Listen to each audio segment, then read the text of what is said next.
You're listening to Questioning Your Sense, where you get real-world, pragmatic tax and financial advice for business owners, entrepreneurs, and independent contractors. Here are your hosts, Kevin Molen and Charles Steinmetz. Hey folks, welcome to Questioning Your Sense. I'm your host, Kevin Molen, and with me as usual is our very handsome co-host, Charles Steinmetz. Thank you. Charlie, how you doing today? I'm doing great. How are you? I'm doing pretty good. What do you want to tell me about today, Charlie? So I was thinking hard on this one, and it was an important discovery I had last night with my wife because she has difficulty drinking water, mostly because she likes flavored water. And my argument yesterday, which is a valid argument, is that cold is a flavor. Cold water works. You just drink cold water. She disagrees, but that's what I wanted to tell you about today. Okay. Cold is a flavor. Very interesting, very deep, Charlie. How about you? What would you like to tell me about today? So mine actually has to do with temperature as well. Okay. It's very unusual here in Houston in September, even late September, for us to actually have cold weather. Yeah. And whatever that does to my allergies is not particularly enjoyable, but it's very nice having like cool weather. Sure. When it turned the AC basically Nice AC, off yeah. yesterday, which was awesome, Yeah. because I got home and it was, naturally like 70 degrees, which was feeling pretty fantastic. So we'll take those.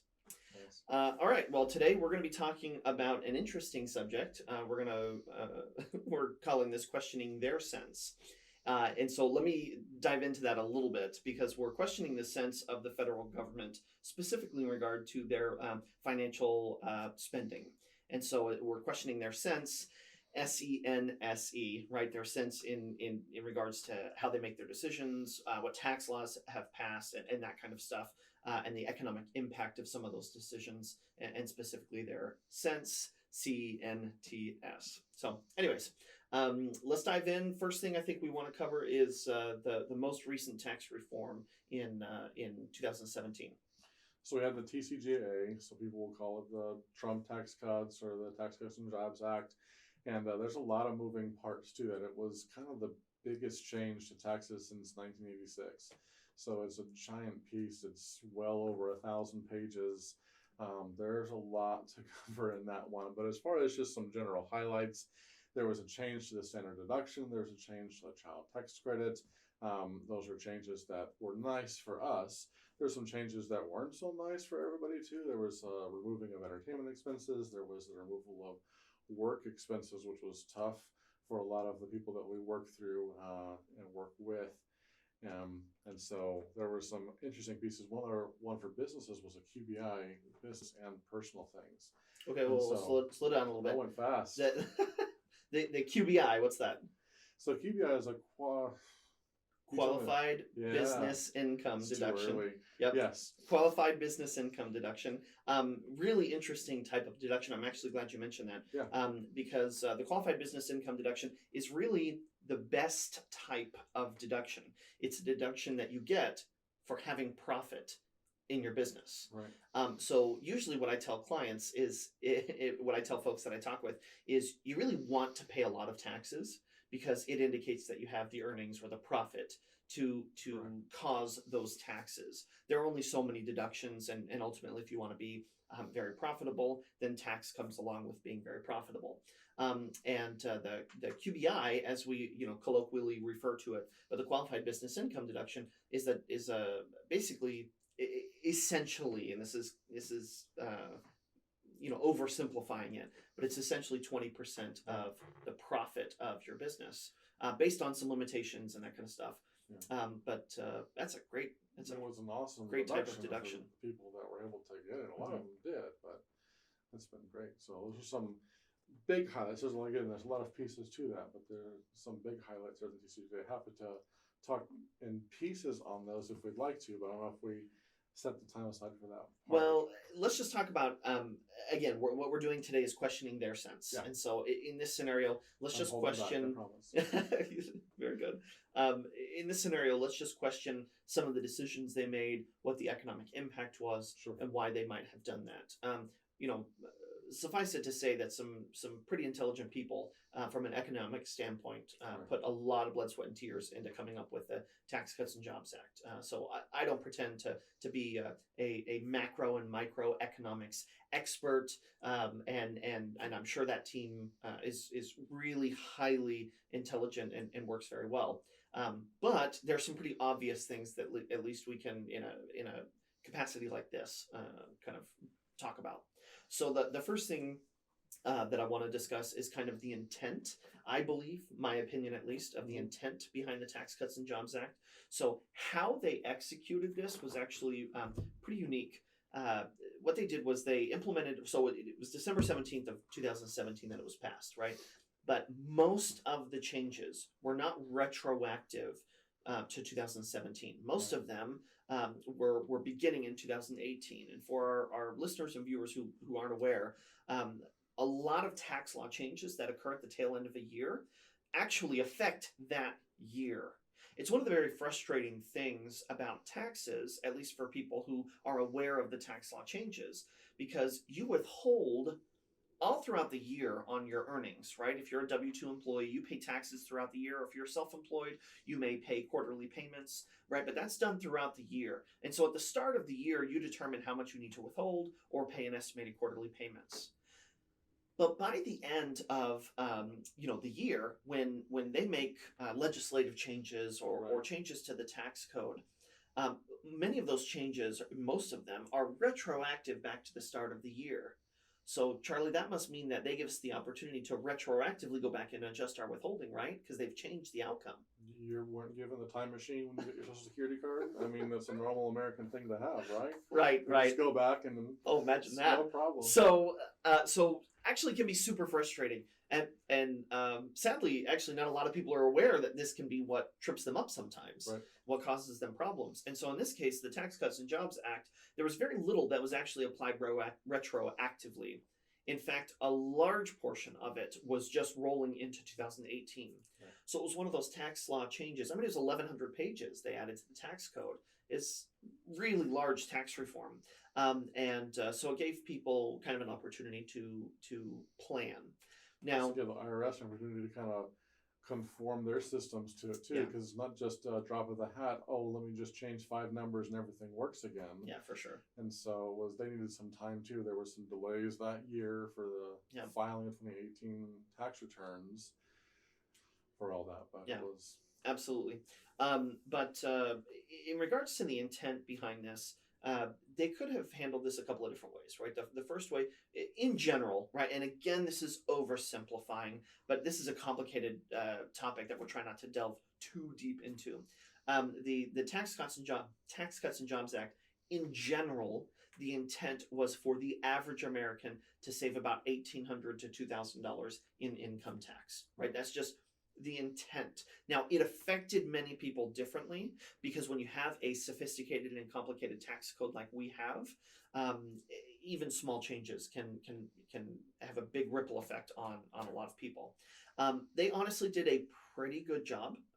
It probably affected more people the way that they intended than I thought they could accomplish. Sure. But obviously you still have those outliers, right? And so I know I experienced that with some of the folks that I work with, and I'm sure you did as well. Yeah. But by and large, they actually did a pretty decent job with this.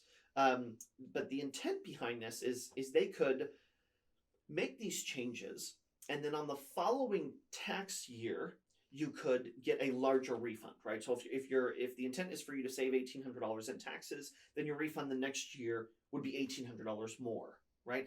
And people would love that. People love their refunds, right? Certain people love their refunds. Getting extra money at the end is always nice. Yep. But the reality is they actually did it a little bit differently, right? Right. Can you go into a little bit how they did it differently? Well, it felt like it was a little messed up is probably the word to use there. It was the way it was manipulated was they forced payroll to alter how much they were taking out of people's checks. And so the intent was good, but the execution didn't happen perfectly. And it's because everybody's pay scales vary so much. And so at the end of the year, what ended up happening when you do your tax return is, while it was difficult to what's the right word, make the right point, because people will connect different dots because it's what they want to see. Yeah. And so the difference in lowering your tax and having a bigger refund weren't exactly the same thing. And so what happened for many was that their tax absolutely went down, but their withholding went down more or less than the tax.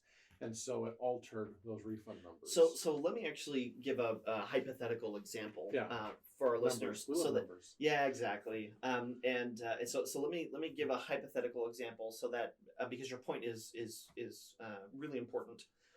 And so let's assume for a moment that at the end of the year my tax is $10,000.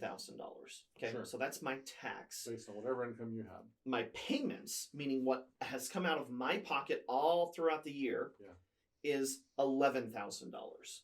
So my tax is 10, my payments are 11, which means I have overpaid by $1,000. Which is your refund. So now my refund is $1,000. Yep. Okay. Now under the Tax Cuts and Jobs Act, let's take the exact same earnings and deductions, same kids, everything, and let's say my tax is $8,000. Fantastic. Yes, my tax went down by $2,000. So we're going to ignore your refund. This is our professional speaking. We're ignoring the refund completely and entirely, and the focus is that you paid less tax. Nothing else matters. That never mattered to anybody else, but that's truly what is nothing else mattered. Yeah. However, because what we feel is this last part. Yeah. So then in that scenario where they made these adjustments, Yes. my withholding went down as well. So my withholding went down to $8,500. So now I have $8,500 in withholding and $8,000 in tax. Now I have a $500 refund, right? Which, if I got to pick, would I prefer?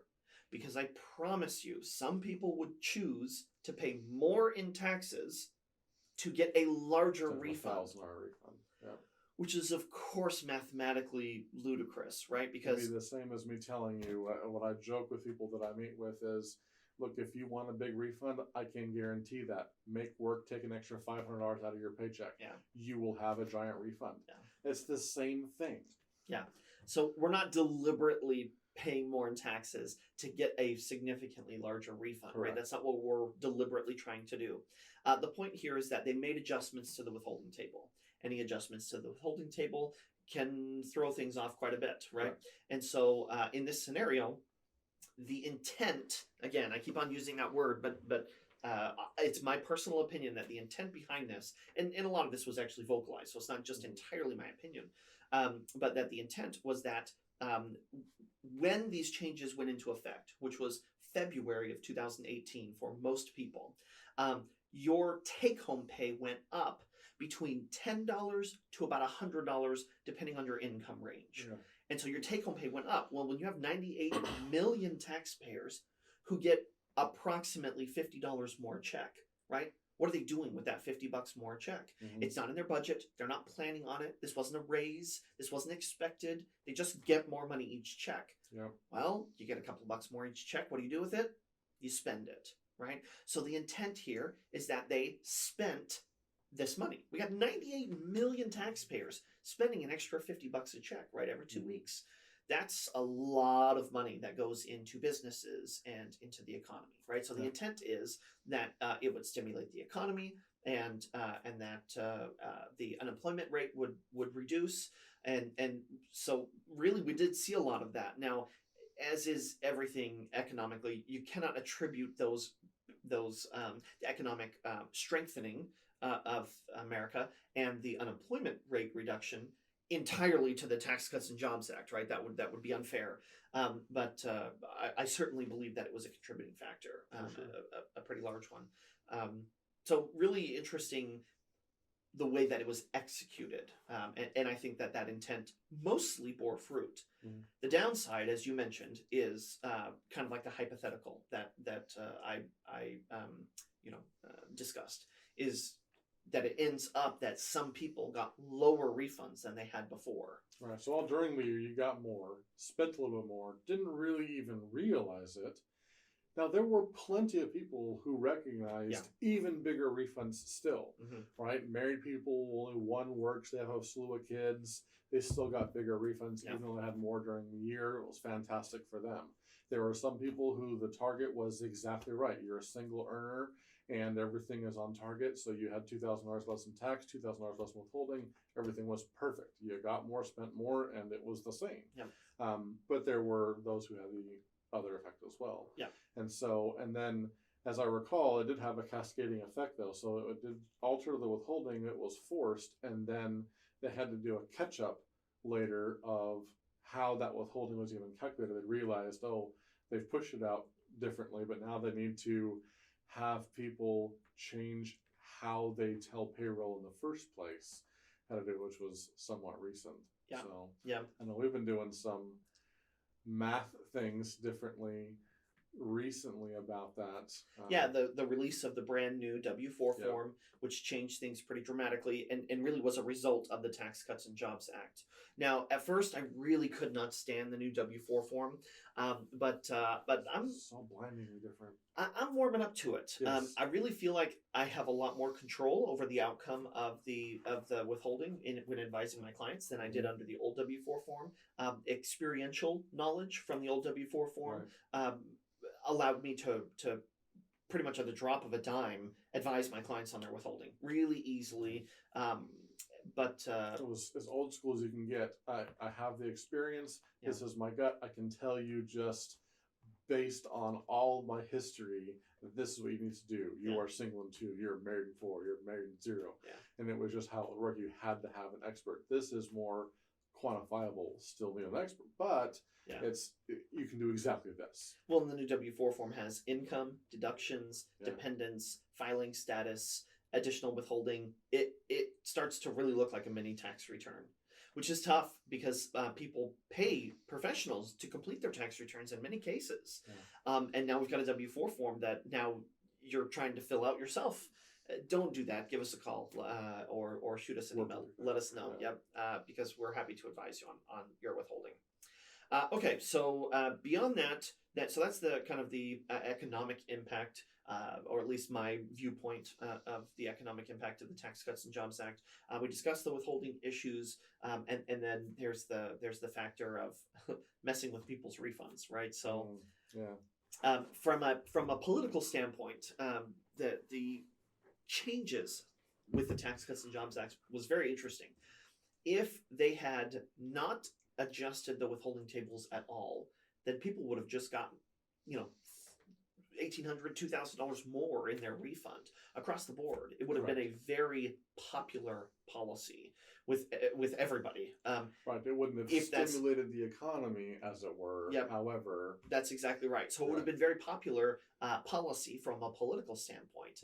What ended up happening was not a popular policy, mostly because people didn't see the numbers, the math that I was talking about. Same income, less tax, less payments, right? And so in that scenario, the math is very obviously in your favor. In that hypothetical scenario, right, which was the most common scenario. Someone made some judgment call between we can either make it a popular opinion thing or an economic thing, and this was what won. Yep, absolutely. And personally, I'm glad that happened. I think that these types of policies shouldn't be primarily political, right? And so I'm glad that they made the economic stimulation. And do you want to talk decision. for 30 minutes about people getting $50 more in their check and buying cars and new houses and stuff, or are we going to pass that one by? No, we're going to pass that one by. Okay, very good. We're not ready for that soapbox yet, Charlie. Okay, we will eventually. I promise you, I will eventually set it up, get on that soapbox. But we don't have time for that soapbox today, so we will. Fair. It's just hanging that bait there for me, Charlie. I will. I'll try. Okay. However, what I will do, because I do have a planned soapbox today, Charlie, this one's not reactive. This one is proactive, right? It's how passionate I am. So we're getting on the soapbox here because I want to talk about government spending. Okay. So really, it's like you have an inferior soapbox to my superior soapbox, is what you said to me right now. Sure, Charlie.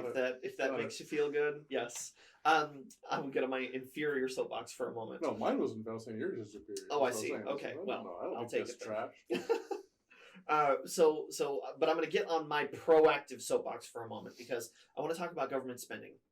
And my primary issue with the way that the government handles their budget, okay, generally speaking, and I don't work for the federal government. I don't have an inside source at the federal government, but I do have insight into the governmental structure and all that from a political standpoint.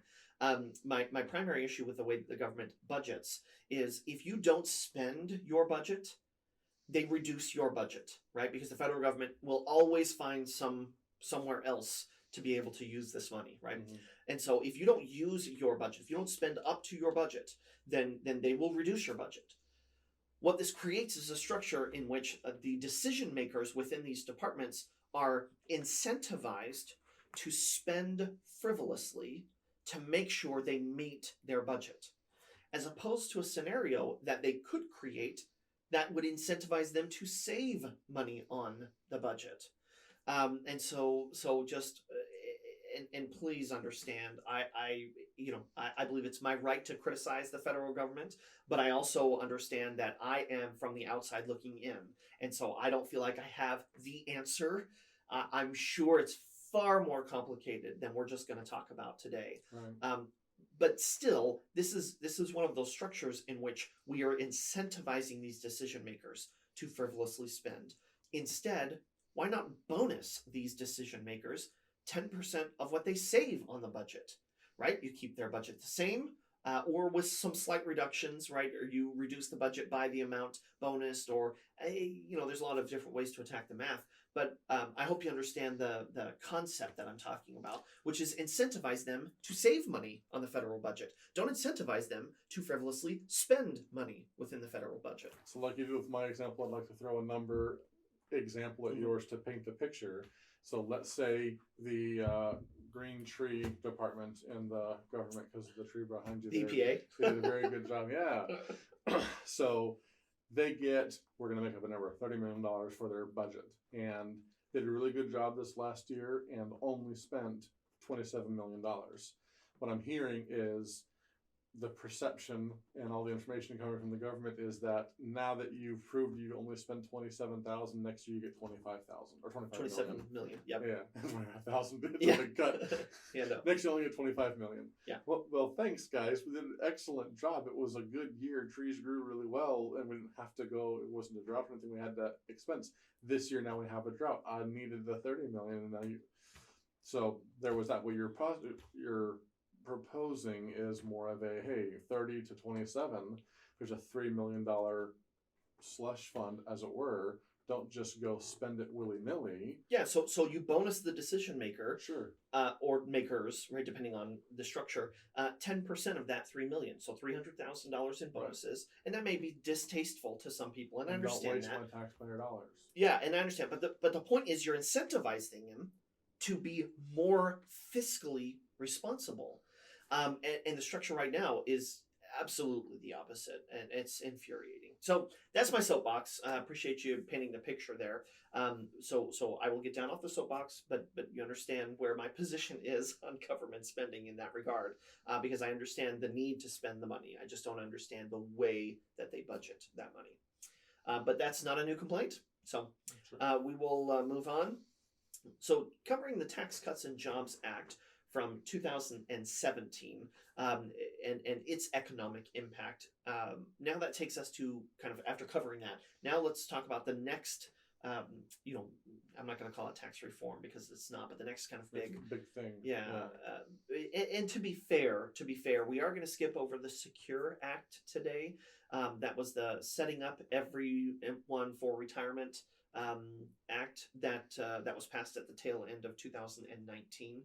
It wasn't quite as meaty, and we may end up going into the Secure Act in the future. If you want to know more about that, please email us at info@molentax.com and tell us that you want to hear more about it. We can dive into it. But we're actually going to skip over that kind of smaller one and talk about the big one, the CARES Act. Tell me a little bit about it, Charlie. So the CARES Act was really in response to the health crisis that we're going through, and so it was, like you say, very meaty. It was 800 some pages of additional just government spending. It was, you had a number, you looked that one up, 2.2 trillion. $2.2 trillion I don't think that was the final here, number. I just in my wallet here. I mean, no problem. Yeah, it was one of the largest. It was one of the largest government spending bills in the last 20 years. Yeah, it's pretty incredible. So there was a lot in that. So instead of just going highlight, here's a bunch of things, kind of, I guess, the one by ones. So the CARES Act, just for listeners and viewers, is a lot more than just the stimulus, right? It included the stimulus. We'll touch on that in a minute. But there are a lot of other pieces for that. So one really easy one, simple one would be like RMDs. For those that so we got to be careful using jargon, Charlie. I know, I was about to explain. Okay, all right. RMD, so those that are required to take distributions from the retirement accounts due to age, they've hit the 70 and a half or even 72 marker. They're every year they take a small percentage of the retirement account. That was waived for 2020, the entire year. So let's give me a moment to make sure our listeners Please. Understand the nature of these, what we call RMDs, required minimum distributions. As Charlie was explaining, if you've got pre-tax accounts like your 401k at work or an individual retirement account, an IRA, these types of pre-tax accounts cannot be pre-tax forever. The federal government eventually says, we need our piece of the pie, right? So we're going to eventually force you to begin withdrawing money from these accounts, eventually down the road. That age marker has been 70 and a half. And now I think you mentioned with the update on the CARES Act, it was changed to 72. Right. Yeah. Right. And then they also waived the requirement for 2020. So you're not forced to take the money out for this year only. It's not waived forever, but it was just a this year only one. So meant to be a quick quip on that one, but that's okay. Just an easy boom, RMDs are waived. Well, we can't just let that go. That's who we are. We explain We got to make sure. You call on the phone and say, I have a really easy tax question. You lied. You just lied. Oh, gosh. There's never an easy tax question. And the answer is always it depends, right? That's right. Okay, so going on that trend then regarding retirement accounts. Sure. What about retirement withdrawals under the CARES Act? Totally free, never pay any tax. It's just awesome. No, I lied.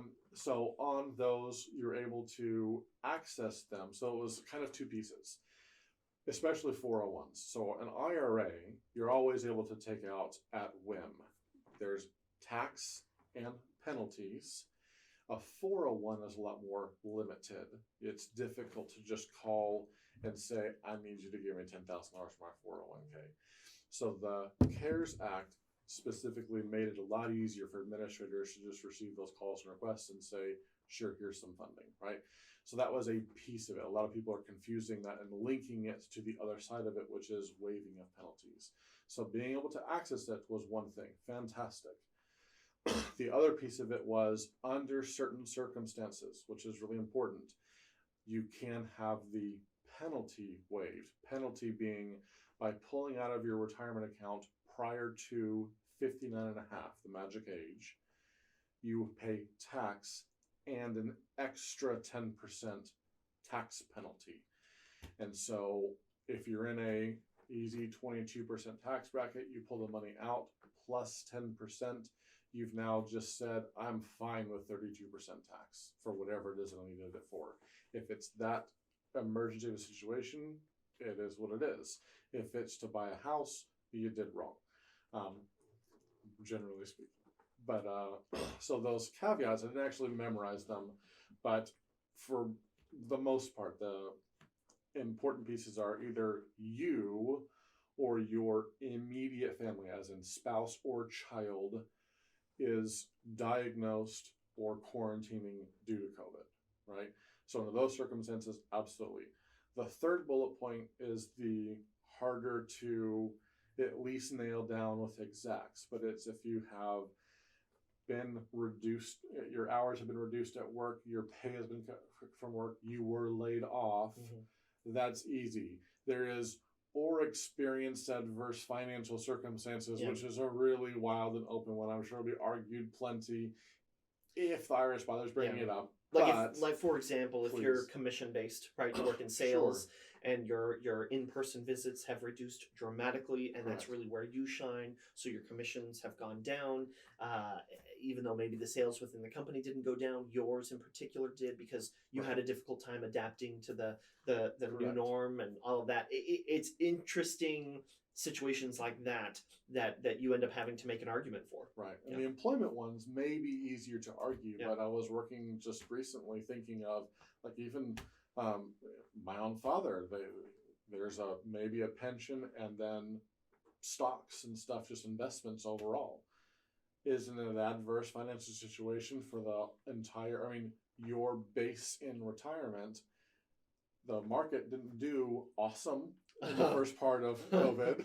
It wasn't fantastic. It looked pretty rough in April. Does that count or not? I mean, it's interesting piece to that pie, but yeah, that would be, I mean, add-ins or chime-ins, anything I forgot for the retirement side of things? No, I think you covered it. I think there was a limit, right? One thing I would mention, I think that it was limited to $100,000 that you could take out in that year, and so that's the only other thing that I would mention.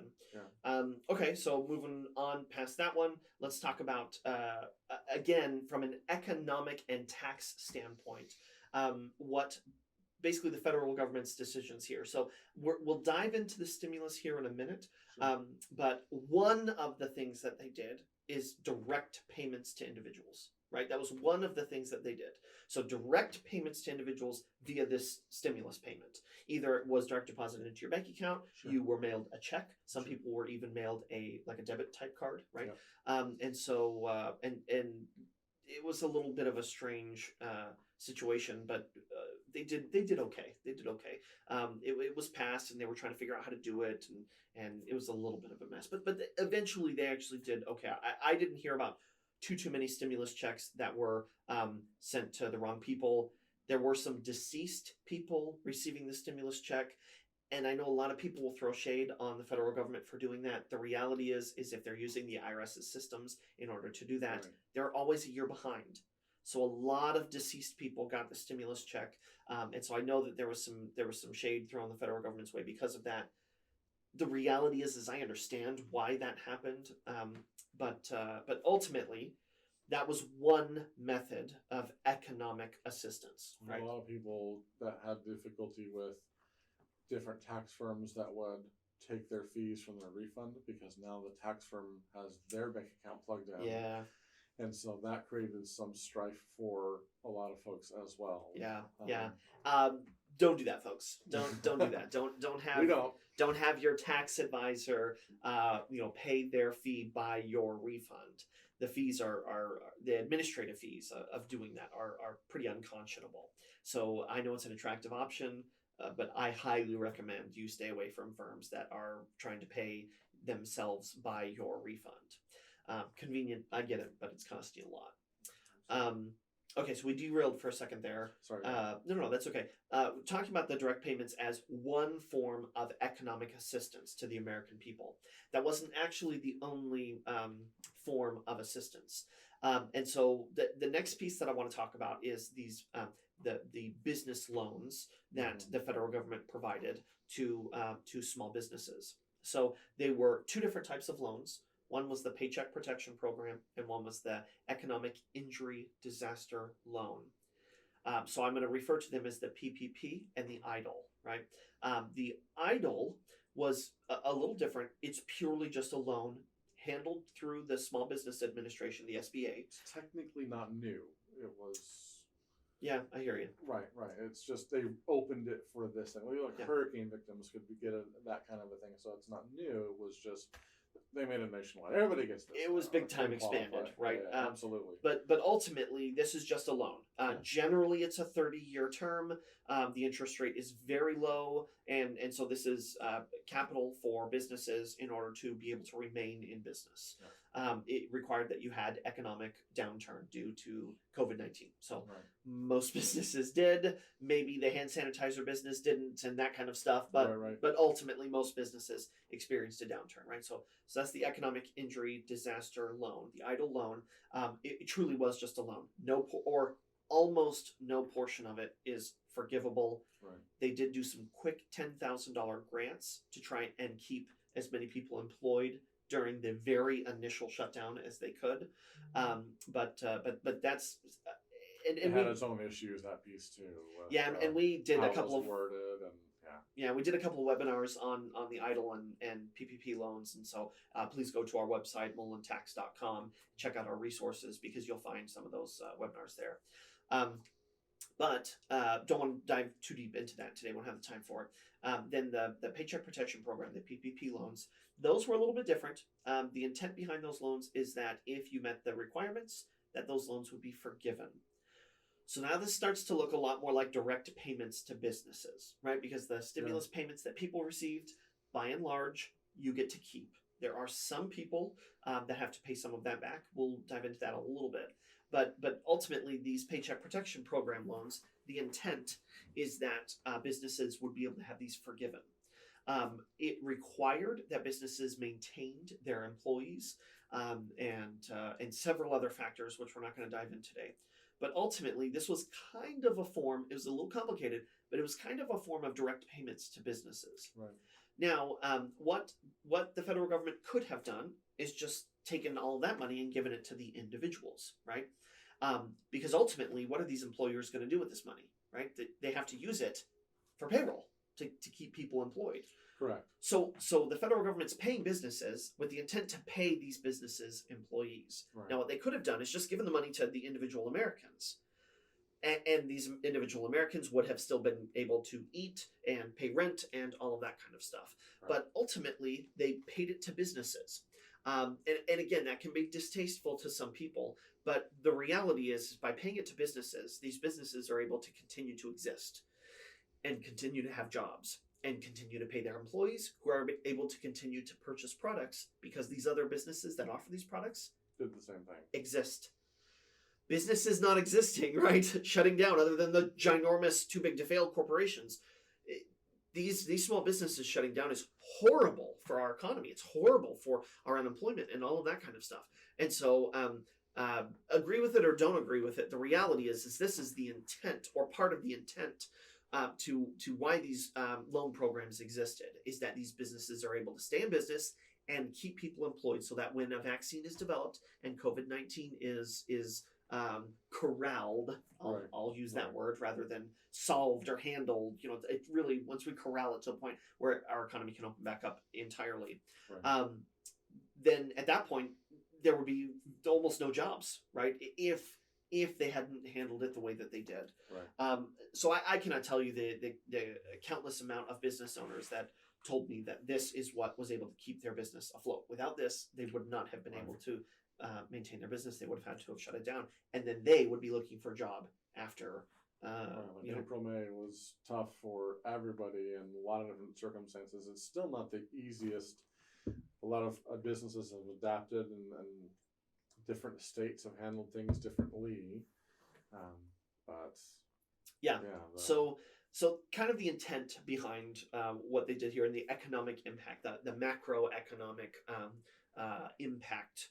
So the stimulus is obviously more of a microeconomic impact. And so why don't we go ahead and talk a little bit about that as we slot it into the other points of the discussion. Do you want to give us a quick rundown on the stimulus? The stimulus was, as you said, direct payment. So it went to people various different ways. Some got checks, some got the direct deposit, some got a card. And I think they switched to the card thing. I don't know why that was easier for them, but okay. But it was an amount. The intent was essentially $1,200 per taxpayer. So if you were married, it was $2,400 for your tax return, and then it was $500 per kid or 17, correct? Yeah, $500 per child. Yep. And so if they got a child tax credit, if you know how those link, but that's what it qualified for. So you may have a 22-year-old child living at home. No, technically they would have gotten their own $1,200 thing in theory. But that's what it was done. There were some thresholds. And so it was not just here's it for every American. It was if you make less than X amount. We've said in other podcasts, but there's the IRS draws imaginary lines in the sand. And so that's what ends up happening with this too. The lines in the sand are not often a black and white, it's just on or off. It kind of has, the term is phase out. To kind of, I use phase out works, but sometimes with people that I'm sitting with, I will say fade to make my mind work better. It fades away after a certain point. And so for singles, it was the 75,000. For married couple, it was the 150,000 mark. And so if your income was under that, you got the full thing. Now the catch is when they're doing this, they were pushing the stimulus out, was very early in April. Right, in the year. Not everybody had yet filed their tax return. This was key, is because they were trying to utilize the 2019, last year's tax information to determine what your income was. Well, if you haven't filed, how do they know? Yeah. And that's where some of the challenge came in. So they said, okay, great. If you haven't filed 19 yet, we'll just use 18. Okay. And that's where some of the, as Kevin was mentioning, some people may have a slight change on their taxes or the stimulus itself, is because if your income changed modestly from 18 to 19 and your stimulus check was based on 18, then it may be different. You have been prepaid more than what you actually ought to have qualified for. And so now you end up having to pay a portion or all of it back come tax time. And we're not going to dive too deep into that, but if you have questions about how that may affect you, let us know. We're happy to help. But the prepay part you said was, it's a key word though. It's part that I failed, and I apologize. The way they passed this wasn't just here's a check for everybody. They passed it as a credit, a bonus to your 2020 tax return. But they wanted to give it to you now instead of April of next year. And so, as we said, it's in advance. So this is hey, you're going to get this benefit next year, but I want to give it to you now. And so here is the now benefit. We do have to reconcile it next year, which is a lot of people's fear for a while, is I have to report my stimulus and my taxes next year. All things going, as they should.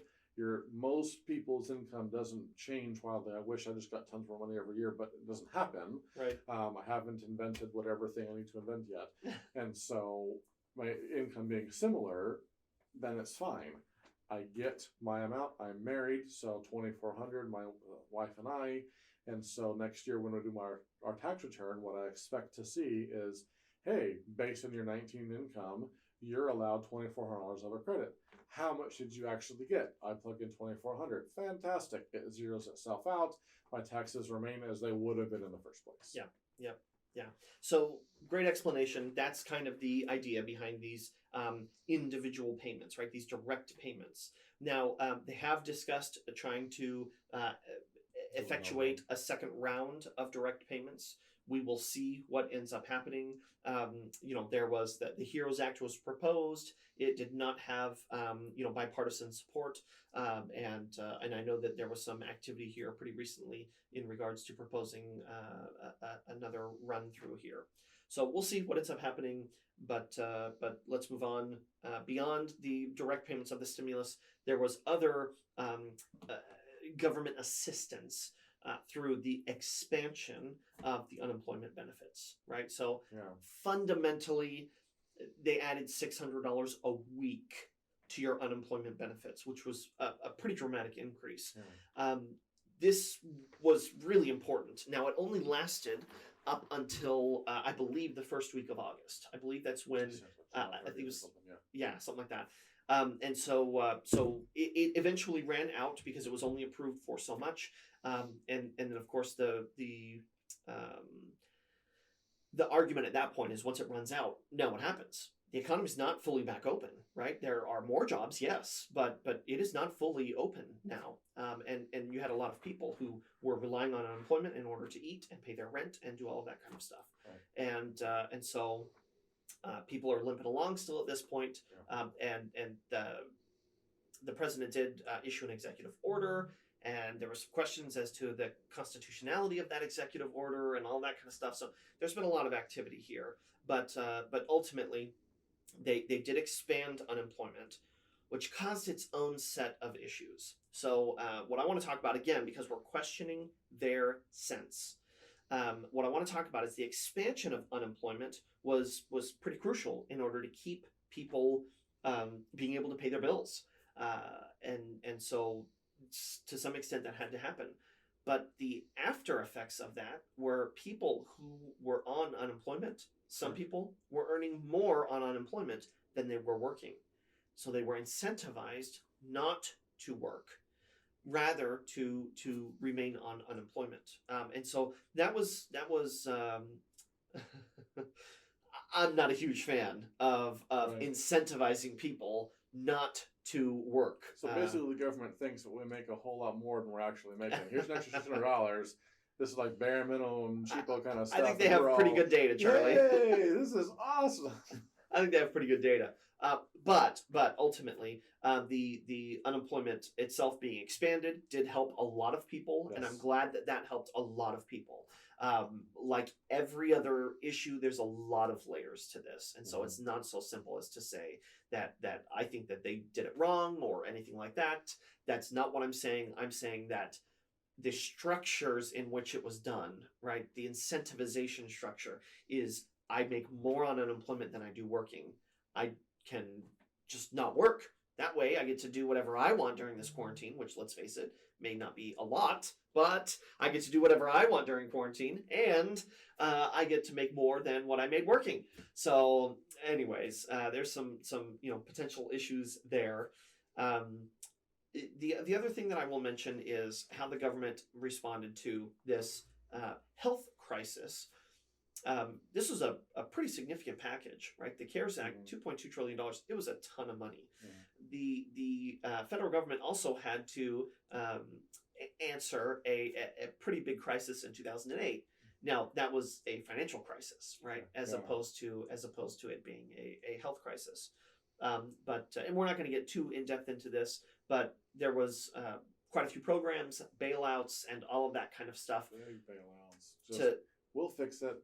Yeah, to try and keep our economic structure in place. Unfortunately, the bailouts led to the big three banks really becoming the big three banks and really pushing out everybody else in competition. And so it had some adverse effects ultimately for the government stepping in and bailing out some of these larger institutions. That big event, though, I think did absolutely have an impact in the CARES Act, though, because there was either people or smart politicians who had figured out, hey, these big bailouts helped these companies do these things beyond the scope of what we intended. Yeah. And so in the CARES Act, there were some limitations to the assistance that was given to airlines and stuff. And for example, of hey, we're going to help you with this, but you now can't do this, or this because you did it last time and we figured it out. Yeah. Hopefully they learn from their mistakes, but anyways, okay.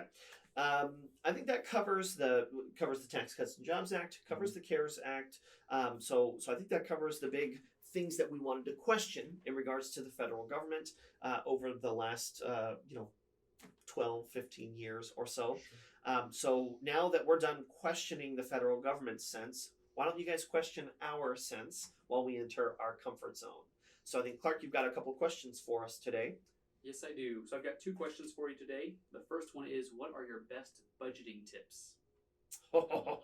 Okay. Lay it on me. Budgeting tips? Best budgeting tips. I can already tell you what Charlie's is, and that is eat the basics. Yeah. Charlie loves the basics. Okay, no, but quantity of food, taste of food, and cost of food. Oh, so if you can get all three in the same little triangle, burritos, rice, pizza, look at me. It's just great. Okay, all right. So that's Charlie's budgeting tip. But we start talking about budgeting tips. I can go for a couple hours on this subject. So let's go to the most important part, which is standard of living. Most people's standard of living equals their income. That cannot be the case. You will never, if you're always living paycheck to paycheck, if every time you get a raise, you figure out how you can spend that raise, you're never going to have money set aside for retirement. And even if you have some token payments for retirement, it's not going to equate to enough by the time you retire, and you're going to have to rely on your kids to take care of you. And so my number one budgeting tip is you don't always need what you think you need. You have to determine what you actually need and what you want. And your budget has room for what you want. It does. No matter how much money you earn, your budget can have room for some things that you want. Your budget probably doesn't have room for everything you want. So you have to prioritize. My number one budgeting tip is you have got to live, your standard of life has got to be less than what your earnings are so that you have choices. I help a lot of clients with budgeting. And the thing that I see the most often is that anytime there is an increase in income, there is an increase in spending. But that's not what I want to hear, so it can't possibly be true. I understand, but math is math, right? And I'm a math guy. I don't know how many times I'm going to say that. I'm going to say it a lot, but I am a math guy, and that math calculation is an easy one. You have X amount coming in, you have Y amount going out. Y is a great term here because why? You have so much going out. You've got to control the spending. Especially if it's more than what's coming in, then you're in trouble. Yeah. So. The next piece is how can you know all of this if you don't know your numbers? So you don't know that your standard of living equals your income if you don't know how much you're spending on things. Most people, when placed in a position of seeing the decisions that they're making and the consequences of those decisions, will make better decisions. And so those are my two primary tips, Clark, for our listeners here. Is that second one, of course, is knowing your numbers, right? Know your numbers. So just sit down. My wife and I meet every single week at 6 p.m. on Sunday night just to have a quick review of what our spending was the previous week. And because we are accountable in that way to each other, we make better decisions. So what is inspected is respected. So in this scenario, if you will just inspect your numbers, you will do a better job just by virtue of worrying about it. Not even necessarily taking corrective action, just by viewing it. I guess that's tip number 3. It is just consistently look, and you will make better choices. Awesome. That's good advice. Thank you. Question number 2 is, what are the most commonly overlooked deductions and credits? Charlie, what do you think? So it was a lot easier under the old tax bill. So the new tax bill makes things, for lack of better terms, simple for many, many people. It depends on where you live. We live in Texas, so I'm going to speak to that one. So one of the most commonly overlooked ones, in my opinion, would be the additional sales tax deduction. So you get a deduction based on just your income in general, but while you absolutely can, please don't, add up every single receipt you have for the entire year and say, this is my sales tax deduction. It's not worth your time. But you can do this. There are things that aren't normal in a year to do, which you're allowed to add to your given number. Buying a vehicle, having significant improvements to your home, the sales tax of that, you can add to that. So it'll be one of the easy ones to do. As far as commonly overlooked, and then so let me chime in. One. Yeah, let me chime in. So the American Opportunity Credit is not necessarily it's not necessarily commonly overlooked, but there are some provisions in it that may be commonly overlooked. So to give you a quick review of the American Opportunity Credit, that is for college. It's the college and higher education related credits. There is a cap in how much you spend to how much you receive. You spend up to $4,000, assuming you meet all of the other qualifications, and you can get up to $2,500 in credits. It's broken up into 2 credits, a $1,500 credit and a $1,000 credit. But ultimately, it's about $2,500 worth of credits if you meet all the requirements to get it. I'm not going to dive into the requirements, but the key here is that many people don't realize a couple of factors here. Number one, if you've got any type of education savings plan, it may limit how much you can actually claim on that credit. Room and board under that credit. Do not fly, right? The car that you buy them, the clothes that you buy them, that kind of stuff. Or I say them like they're your kids, but also yourself too, right? None of that flies. But there are some supplies that actually can add to getting you to that $4,000 threshold. So let's use an example of, I'm going to nursing school and I'm going to a community college. They've got a nursing program and I'm spending about $3,000 a year, right? So I'm trying to do it on as much of a budget as I can. But I have to buy shoes, I have to buy scrubs, I have to buy a stethoscope, I have to buy books, I have to pay for tests. Those required purchases actually can add to my $3,000. And let's say that ends up being $1,000 in total, where books these days are pretty darn expensive. And so I end up meeting the $4,000 threshold in order to qualify for the entire $2,500 credit. That credit is really not overlooked, Clark, but hopefully that gives you kind of some of that extra insight that there are pieces that are either misunderstood or overlooked. Correct, which I think is fair with a lot of pieces of things, but to say it in that way, I was having a hard time with what we're talking about today, the Tax Cuts and Jobs Act, the additional standard deduction, what everybody is getting on that is a lot of those deductions that we're referencing, it's an either or situation, and that's what's interesting about this whole piece is sometimes it's difficult to answer a question about a deduction of can I deduct this, yes or no. Even if I were to tell you yes, but then it makes no change to your tax return, was the answer really yes? So let me, because I've got a specific way that I talk about this, Charlie. Okay. What I tell people is yes, meaning absolutely it is deductible, but it is not applicable based on your facts and circumstances. Okay, so deductible, yes, I have added it on your tax return. Correct. But it's not applicable. It doesn't change $1 on your return because you didn't exceed the standard deduction and that kind of stuff. So you and your wife, you have donations to charity plus everything else. So house plus charity plus other pieces that you can throw in there, the sales tax deduction I talked about. Your total deductions are $19,000. Sure. Fantastic. You can absolutely deduct $19,000 on the taxes. As we're talking and we talk about something else, he goes, oh, I can add this. Can I add this piece? Yes, we can. Yes. Now I get to $19,000. We're going to do an either or. $24,000 reducing your income or $19,000 reducing your income. Did the $1,000, was it applicable?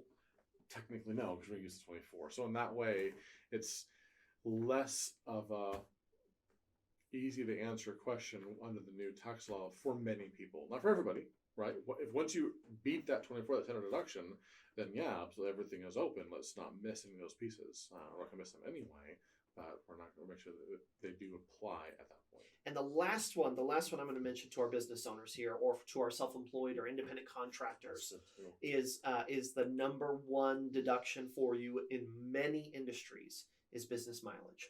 And so that's something that we generally recommend that you use either an app or a mileage log or some type of strategy that you are tracking your miles. And I will give you one of my top 10 tax tips. Right, this isn't clickbait. Okay, so it really is one of my top 10 tax tips for independent contractors, self-employed folks, and business owners. Is that you set an alarm on your phone. So my wife is kind of a holiday junkie, right? Sarah loves holidays, every single holiday. Okay, and so we stay up for the ball dropping on New Year's every single year without fail. And so I have an alarm on my phone that goes off right like 2 minutes after midnight. And it's a recurring annual alarm on January the 1st at 12:02 a.m. My alarm goes off, and it's an alarm. It's a calendar item, right? But it's recurring.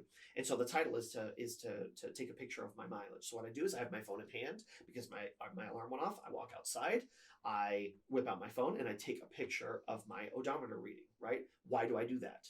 Because that moment happens to be the end of the previous year and the beginning of this year.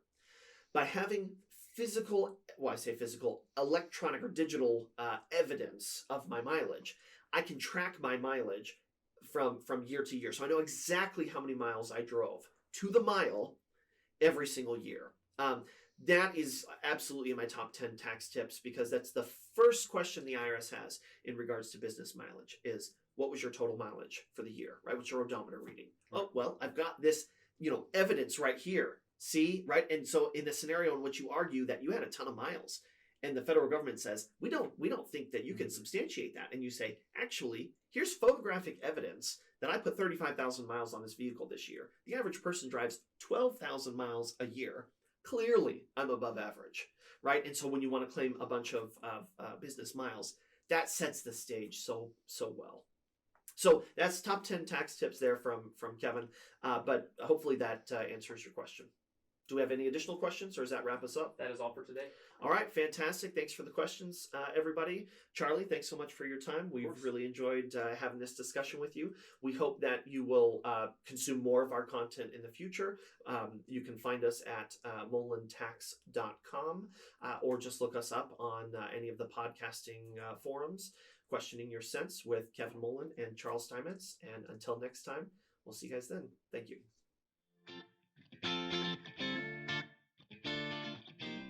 Thanks for tuning in to this episode of Questioning Your Sense. If you haven't done so already, be sure to subscribe to this podcast, leave us a 5-star review, and don't forget to share it with a friend. If you would like to submit a question for our review on this podcast, feel free to email us at info@molentax.com.